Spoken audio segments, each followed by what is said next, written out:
WTAQ News Talk Sports. Thank you, John. I'm Matt Z. He's Rob Sussman. Good morning. This is the morning news. Well, Packer alumni are going to be in town this weekend for the kickoff of the NFL season, and part of that is going to include an autograph event at the Hilton Garden Inn on Lombardi. It's being put on by Ball 4 Sports. And one of the Packers legends that's going to be there is Chuck Mercein. And if you don't know that name already, he was the fullback on the NFL champion 1967 Packers squad who won the Ice Bowl against the Cowboys. I got the opportunity to speak to Chuck earlier this week. 1967 Ice Bowl NFL championship game. The big joke in Green Bay for years is that even though there were 50,861 people in attendance, everyone seems to have been there, including people who were not born yet. My question is then, we always hear about how cold it was. How cold was it? Well, it was the coldest I've ever been in my whole life, and I grew up in Milwaukee, so I was used to cold winters.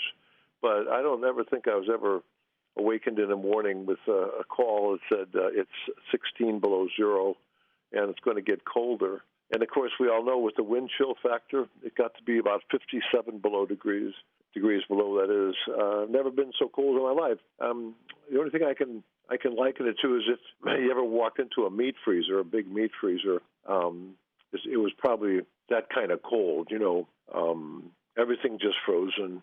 And, the elements were what made the game so great, of course, but they were difficult certainly to play in, but I think they would have been even worse to sit in the stands in. You would have rather been out there. I would not like to have just been sitting there. At least I was I had the ability to move in that way to kind of get my blood going, but I imagine just sitting there, you would just freeze like an ice cube. What, if you don't mind me asking, what froze first? What froze first? The hands, fingers, and toes. The extremities like that, I think they have less blood flow to them than your bigger muscles. The toes and fingers froze immediately.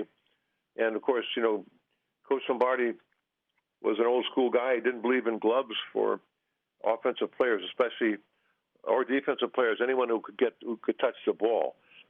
So we weren't allowed to wear any kind of gloves at all. And some of us did wear an extra pair of socks, which I did, but nothing really, really helped. There's a story, I don't know if you know about it, but the very first play of the game, the referee blew his whistle to stop the game, to stop the play. And the whistle was a metal whistle, and it froze to his lip, and he had to yank it off, and in doing so, he started to bleed. And within a second or two, the blood froze on his lip. So from that point on, in that whole ice bowl, the referees just yelled to us, stop. And every player on both teams obeyed that rule, and we did stop. So talk about an interesting unknown fact perhaps you don't know about. We played the entire ice bowl without a whistle. Wow. I had no idea. You had mentioned when we first started talking, that the temperatures were one of the things that, of course, made the game so legendary. We would otherwise maybe not be talking about it in the way that we do if the conditions weren't as they are. What would you say the differences are in your era of the game compared to the era that we see and are going to see on our screens this weekend? Well, there's a lot of differences. First of all, with the players in my era were not nearly as big. We didn't do weight training. I did weight training because I was a shot putter in college and high school. So I was probably stronger than most players.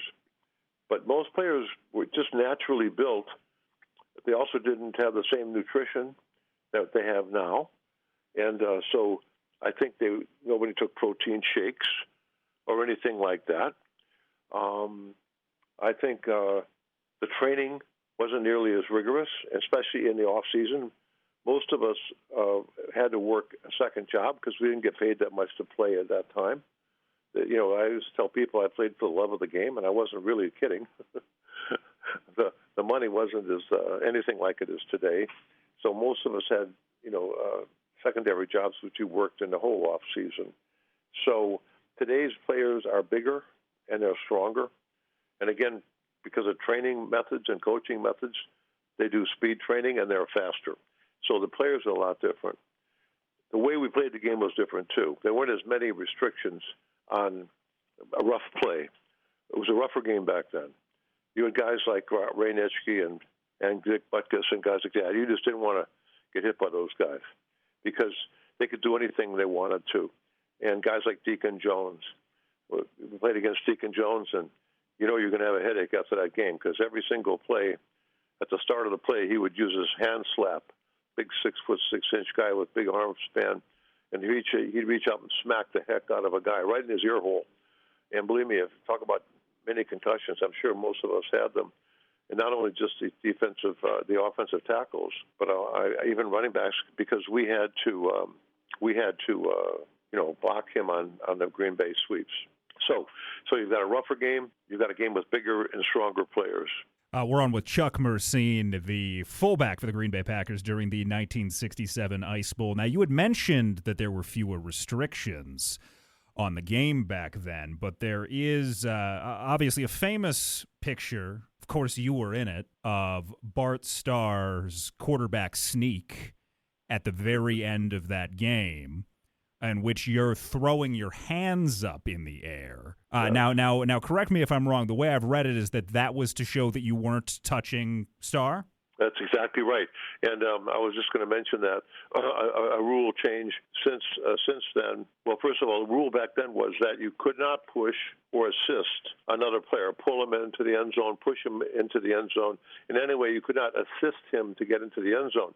If you did, it was a big penalty, a 5-yard penalty. So on that play, which was 31 wedge, or the three-back, the fullback, through the one hole, that's the hole between Ken Bowman, the center, and Jerry Kramer, the guard, and with me running the ball up there.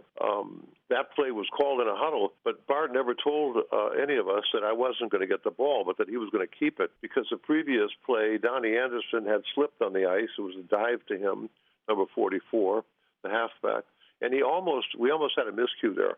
Donnie actually was handed the ball about 2 feet off the ground because he was almost prone to the ground because his feet slipped from under him. So when Bart went to the sideline to talk to Coach Lombardi with just 16 seconds left and our last time out, he said to Coach Lombardi, "We can run this 31 wedge, but I'm going to keep the ball, just shuffle my feet and dive into the end zone in the hole there because I'm afraid that Chuck might slip just the way Donnie did." And we knew we could block that play. I knew the play was going to be called because Jethro Pugh, their big defensive tackle, was tall. He was about 6'6". He couldn't get low enough on the goal line plays. And we knew Jerry would get underneath him and be able to get into his legs for the initial block. And then we knew also that Bowman, our center, could do the post block, which was the block into his upper body. And the two of them double-teamed. It was really a double-team block. Although Jerry's block was magnificent, I don't think Ken Bowman gets enough credit for doing a double-team. At any rate, the hole was big. Bart basically just lunged into the end zone, and I could not pull up because of the ice. I couldn't stop, and I thought I was going to get the ball. So I was right on top of Bart before I knew it, and before I realized immediately I wasn't going to get the ball. But my thought was, geez, don't push him in there, for goodness sakes. It'll be a penalty. And so that's why I raised my hands in the air to show the referee I wasn't pushing him, which it looks like I'm showing touchdown. But we didn't hot dog in those days, and that would have been kind of a hot dog move. So believe me, that wasn't the intention. So with that in mind, as somebody who, famously was attempting not to push the quarterback into the end zone, what are your thoughts on the tush push? I hate the play. I think it's a play that deserves to be in rugby, does not deserve to be in American football. I believe in the old school. I shouldn't push or assist a player into the end zone. I think it's a mistake. I think the owners came close to taking that play out of the system this year. I think next year or the year after, they're going to come to the conclusion that doesn't even look like a football play, does it? To me, it looks like a rugby play, and I don't think it's really fair because you're getting 4 or 5 guys pushing, and these guys are 300 pounds and more pushing a guy into the end zone. And when it's Jalen Hurts, he can squat 600 pounds. He probably doesn't need any help. I think it's a bad play. Interesting. Yeah, I know that the Packers were actually one of the organizations that was really leading the charge in trying to get that play banned. Makes sense too. Packers being old school. There you go. Now, speaking of Green Bay, speaking of the Packers, in your years since you've left the team, left pro football, what has your relationship with Green Bay and the community been like?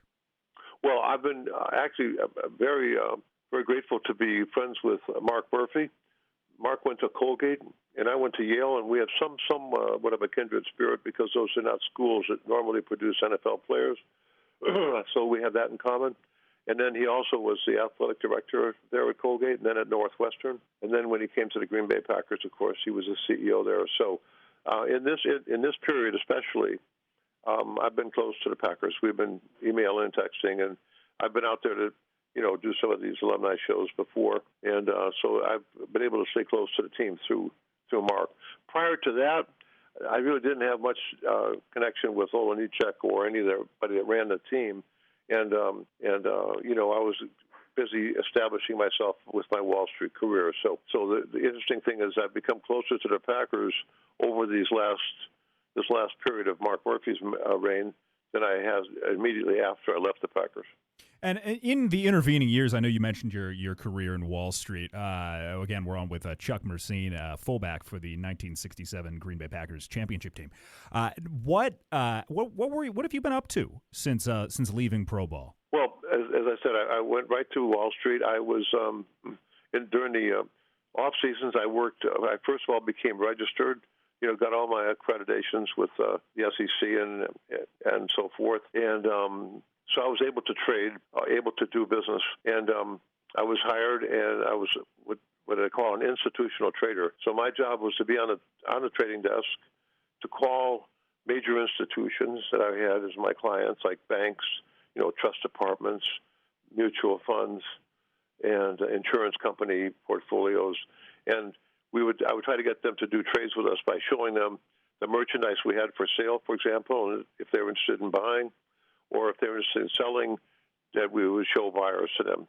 In that way, you try to cross stocks to make what they call a cross, which is a block of stock. These are blocks we're talking now, not small trades, but 10,000 shares and up, and oftentimes 100,000, 200 more. So, we also put capital on the line, so that if there wasn't a natural buyer and a guy wanted to sell stocks, our firm would make a bid with our own money. In the same way, if a guy wanted to buy a stock and there were no sellers, we would sell it to him at a price. So that was my job, and I loved it. It was really fun. The market opened every day at 9:30, just like the kickoff started at 1 o'clock, and at 4 o'clock the market closed, just like the game ended at whatever time. And so it was like football in a sense that there was a game every day, and you could get the same feeling of instant gratification rather than delayed gratification, which you would get more if you were in, for example, law or other kinds of sales. So it was a good fit for me, and I was fortunate to have a successful career. And I was a partner of a couple of firms, and we sold those firms and we made some money. But the most important part was I enjoyed what I did, and I'm retired now for several years. But it was a smooth transition for me.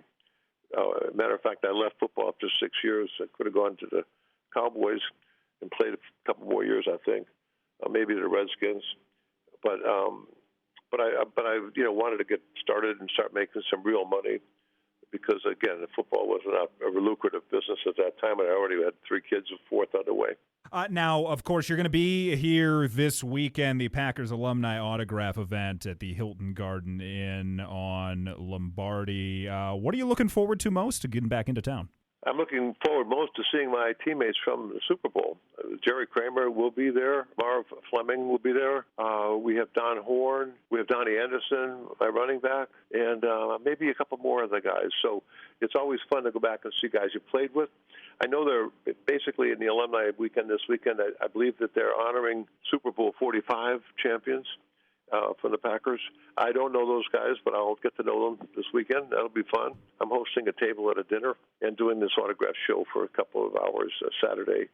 So I'll be busy. I'll be going to the game with my wife, Jody, and I guess we'll be introduced at halftime. That's always a kick, run back out on the field and and hear the applause of the crowd, appreciation for us. It's always humbling, yet gratifying. Chuck Mercein, fullback for the 1967 Green Bay Packers squad. Thank you so much for joining me today. You're welcome. Thanks for having me.